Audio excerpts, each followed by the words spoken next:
The Legend of Sleepy Hollow, Chapter 1, The Enchanted Valley. Welcome back. Find your comfortable place and let the sounds of the autumn evening settle around you. Tonight, we journey to a forgotten corner of the world, a valley where time itself seems to have slowed to a gentle crawl. Close your eyes. Let us travel together to a place called Sleepy Hollow. In New York State, there is a valley, one of the quietest places in the world. The old Dutch settlers called it Sleepy Hollow. A drowsy, dreamy influence seems to hang over the land. Some say the place was bewitched. The people there believe in all kinds of marvels.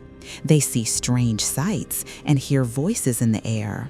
But the dominant spirit that haunts this region is the apparition of a figure on horseback, without a head. They say it is the ghost of a Hessian trooper, whose head was carried away by a cannonball in some long-forgotten battle.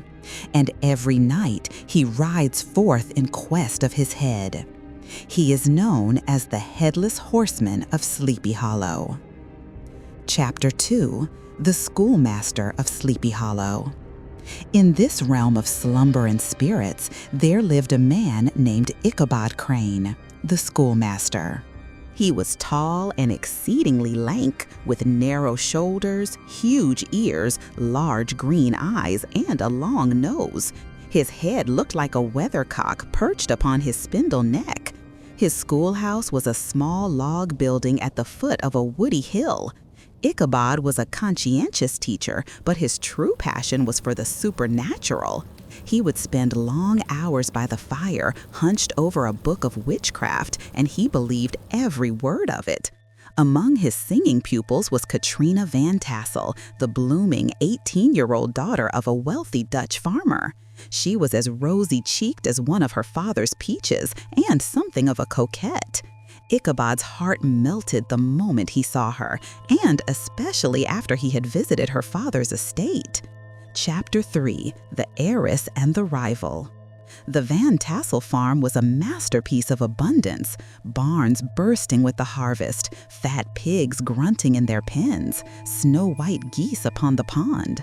Ichabod's heart yearned for the damsel who was to inherit these domains, but he had a rival, a burly fellow named Brom Bones, the hero of the country round. Broad-shouldered, boisterous, always ready for a fight or a frolic. And everyone knew that whenever a prank occurred, Brom Bones was at the bottom of it. Such was the formidable rival with whom Ichabod Crane had to contend. Chapter 4. Ghost Stories by the Fire. One autumn afternoon, Ichabod received an invitation to a quilting frolic, a party to be held that evening at the Van Tassels. He journeyed there on a broken-down plow horse named Gunpowder. The party was in full swing, but our focus is on what happened after the dancing. The old folk gathered around the great roaring fireplace. The air smelled of roasted apples and wood smoke, and they began to tell stories, ghost stories. They spoke in low, hushed tones of the woman in white, of the phantom ship.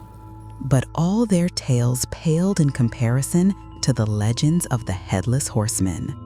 Brom Bones, his voice a low and confident rumble, told of his own encounter with the specter. He claimed he had raced the horseman and would have won. Ichabod sat in the corner, his neck craned, his great eyes wide, swallowing every word. The party wound down. Ichabod lingered behind, hoping for a private word with Katrina. Chapter 5. The Ride into Darkness. What passed between them, no one knows. But something must have gone wrong. Ichabod departed the house with the air of a crestfallen and melancholy man. It was the very witching time of night. The hour was as dismal as himself. The sky grew darker. The stars seemed to sink. He had never felt so lonely. He was approaching the very places he had heard about in the ghost stories. The road led him through a hollow where the shadows were deepest. He tried to whistle a psalm tune, but his lips were dry. As he passed a group of birch trees, he heard a heavy, scrambling sound. He looked up, and in the deep gloom, he saw it, a dark, hulking shape mounted on a powerful black horse. It stood motionless. Chapter 6. The Chase. Ichabod's heart began to beat against his ribs. The figure moved, keeping pace with him in the shadows. Ichabod kicked Gunpowder into a frantic gallop. The stranger did the same. And when they galloped into a clearing of moonlight, Ichabod saw the truth. The figure was large and cloaked, and it carried its head not on its shoulders, but in its hand, on the pommel of the saddle. It was the Headless Horseman. A desperate chase began. The old horse flew over the dark road, but the specter's black steed was faster. The heavy, hollow thump of hooves echoed through the night. Ichabod remembered the stories. The horseman always vanished at the church bridge. If he could just reach the bridge, he would be safe. He saw it ahead, a dark archway over the brook. He kicked Gunpowder one last time.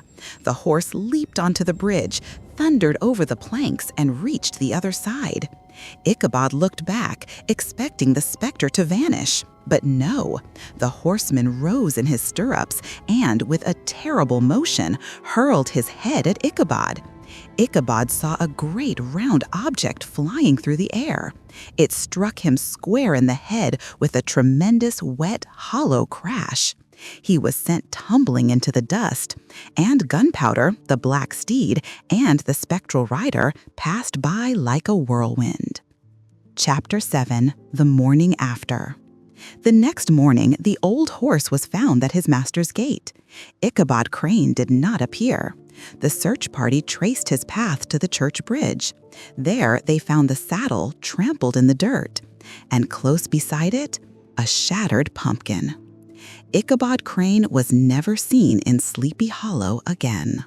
The old country wives maintain to this day that he was spirited away by supernatural means. As for Brom Bones, he married the blooming Katrina not long after, and whenever the story of Ichabod was related, he would laugh heartily at the mention of the pumpkin. But the legend remains, and it is that legend that gives this little valley its enduring drowsy charm. Now, let the story fade. Let the quiet of the hollow settle over you, and allow yourself to drift into a deep and peaceful sleep.